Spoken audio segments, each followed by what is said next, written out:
தாவைக்கால வந்து கிளை செயலாளராக இருக்கேன். நாங்கள் ஏலூர்பட்டி கிராமத்தில் இருக்கோம். தலைவர் வந்து எங்களுக்கு நாமக்கல் எங்கள் ஊர் வழியாக கிளம்புறாரு. அதனால் தலைவரை வரவேற்கிறதுக்காக நாங்கள் வந்திருக்கோம். வெயில் ரொம்ப தாக்கம் அதிகமாக இருக்கனால ஒரு டீ குடிச்சிட்டு ஃப்ரெண்ட்ஸு கூட நிழலில் இருக்கோம். அடுத்து தலைவர் வந்தோன்னே வரவேற்க போகணுங்கண்ணா. தலைவர் வந்து டிவியில் நாங்கள் பார்த்துக்கிட்டு இருக்கோம். நான் லைவ் சேனலில் பார்த்துக்கிட்டு இருக்கோம், பாலிமரில் பார்த்துக்கிட்டு இருக்கோம். வர வர அப்டேட் பண்ணிவிட்டு வந்தோன்னே போய் வரவேற்கிறதுக்கு போகணும். அப்படின்னு நாமல் வரனா எங்கள் கட்சியோட தலைவர்னா ஒரு மாற்றம் வேணும் அப்படின்ட்டு நாங்கள் தலைவர்கிட்ட எதிர்பார்க்குறோம். ஏடிஎம்கே டிஎம்கே 2 பேருக்கு ஓட்டு போட்டிருக்கோம். நாங்கள் இது வரைக்கும் எந்த ஒரு இது இல்லை. நான் படிச்சுக்கிட்டு இருக்கேன். இப்போ ஒரு ஸ்டூடெண்ட்டு டிஎன்பிசி படிக்கிறேன். அதிலெல்லாம் ஒரு மாற்றம் வேணும், ஊழல் நடக்கக்கூடாது எல்லாம் அப்படின்னு ஒரு பெண்களுக்கு முன்னேற்றம் வேணும். எங்களுக்கு மாதிரி படித்த இளைஞர்களுக்கு வேலை வாய்ப்பு வேணும். அது மாதிரி இளைஞர்கள் வந்து அரசியலுக்கு வரணும். அதனால் நாங்களும் தலைவரை எதிர்பார்த்து வரவேற்கிறோம்.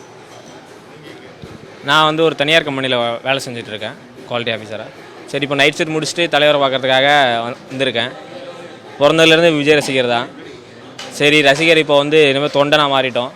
இன்னும் வந்து அடிக்கிறதுலாம் இன்னும் வந்து டீப்பாக தலைவர் பேசினாருன்னா எங்களுக்கு நல்லாயிருக்கும்.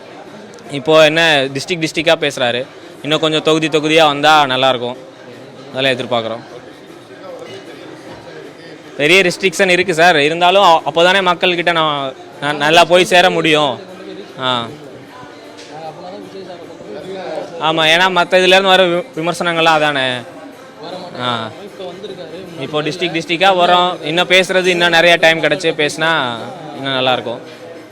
இன்னும் நல்லா விரிவாக பேசணும். பேசுகிறது எதிர்கட்சியோ ஆளுங்கட்சியோ பேசுகிறத இன்னும் நல்லா டீட்டெயிலாக பேசினாருன்னா இன்னும் நாங்கள் மக்கள்கிட்ட வந்து நல்லா கொண்டு போய் தலைவரை சேர்க்கறதுக்கு நல்லாயிருக்கும். இன்னும் இப்போ எங்கள் வீட்டிலலாம் எல்லாருமே விஜய்க்கு தான் ஓட்டு போகிறாங்க. என்ன தான் இருந்தால் எல்லோரும் வந்து தொண்டர்கள் எல்லாம் சின்ன பையனுங்க சொல்கிறாங்க.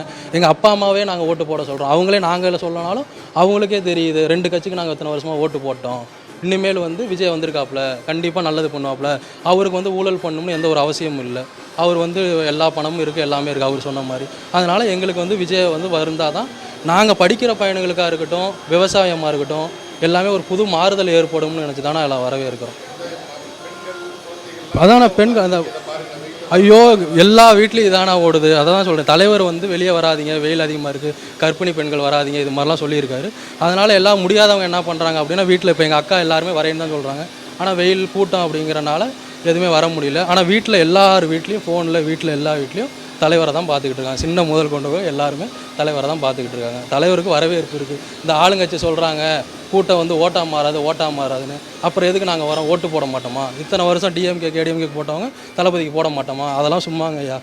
வந்து எதிர்கட்சியாக இருந்தாலும் சரி, ஆளுங்கட்சியாக இருந்தாலும் சரி, சொல்கிற கூட்டம் ஓட்டாக மாறும். நாங்கள் தான் அடுத்த சிஎம். நாங்கள் ஜெயிக்க வைப்போம்.